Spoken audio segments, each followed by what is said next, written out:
الصورة اللي قدامكوا دي تبان صورة عادية لأب وأم وبنتهم، لكن في الحقيقة البنت اللي في الصورة دي ميتة ورجعت تاني، بس مش البنت، ده كان كيان شرير.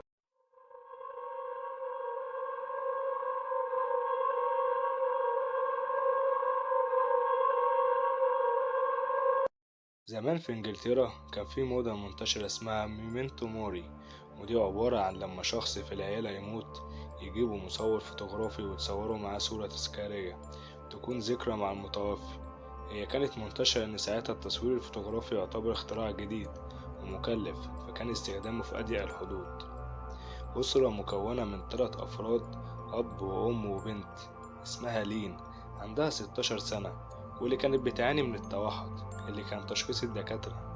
بس خليني أقولك إنك ممكن تشك في صحة التشخيص ده بعد ما تعرف اللي حصل. بيقول والدها إن البنت كانت دايما فاقدة الإحساس بالزمان والمكان، تعبير وشها بتكون عكس اللي هي حاسة بيه جواها. يعني مثلا ممكن تكون زعلانة من موقف معين وتلاقيها عمالة تضحك، والعكس برضه. ممكن تكون سعيدة وبتلعب لكن بتعبر عن ده بالعياط. المهم إن بناء عن الأعراض دي تم تشخيصها بالتوحد. بيقول جيمس أبوها إنه كان دايما بيلاحظ لين بتتردد على أوضة قديمة في البيت ما كانش حد بينام فيها. في البداية كان فاكرها بتلعب عادي، بس بدأ يشك إن الموضوع مش طبيعي لما فجأة كان قريب من الأوضة دي وسمع لين وهي بتتكلم مع حد مش موجود.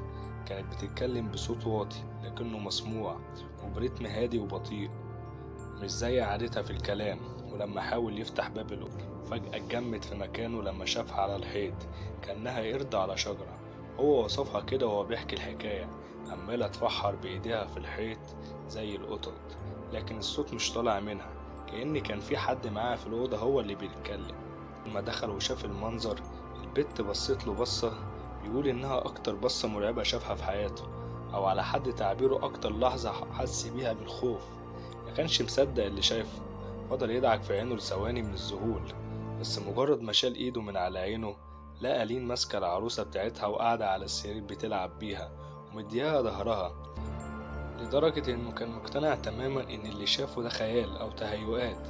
بس بعد كده البصة دي اتكررت كتير، يعني ممكن يكون بيتكلم معاها وفجأة يلاقي البنت بصت له نفس البصة المرعبة، لدرجة ان الموضوع وصل بيه انه بقى بيتجاهل يبص في عينيها تجنبا ان يشوف البصة دي. بقى بيتجاهل اصلا انه يتكلم معاها الا في اضيق الحدود. هو كان فاكر ان اللي بتعمله ده من اعراض التوحد اللي عندها، لحد ما يجي اليوم اللي دخلت الام عليها الاوضه اللي كانت دايما بتتردد عليها وتلاقيها على الارض ميته. بتحكي الام ان من المنظر المرعب لشكل وش لين وهي ميته فضلت تصرخ وهربت من الاوضه، وكانت خايفه تقرب منها لدرجه انها اصيبت بمرض نفسي بسبب اللي شافته واللي مقدرتش حتى توصفه في اقوالها.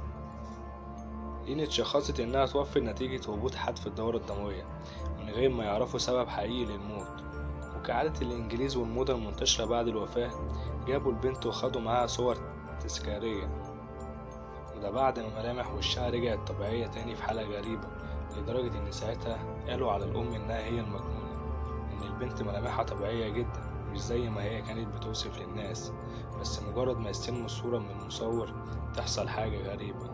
بتقول أم لين إن الصورة كانت طبيعية جدا، لكن فجأة كانت بتتغير لنفس الشكل المرعب اللي شافته وهي ميتة، لدرجة إنها كانت لما بتشوف الصورة بيصيبها حالة هستيرية وتفضل تصرخ بشكل متواصل لحد ما تفقد الوعي. وده اللي أكده برضه أبوها.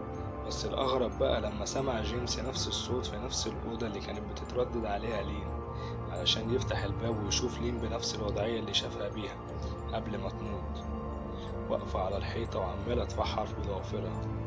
أول ما دخل عليها بصيت له نفس البصة، لدرجة إن الراجل فضل يصرخ لحد ما وقع من طوله. بنفس اليوم كانت الأم متوفية في أوضتها نتيجة سكتة قلبية.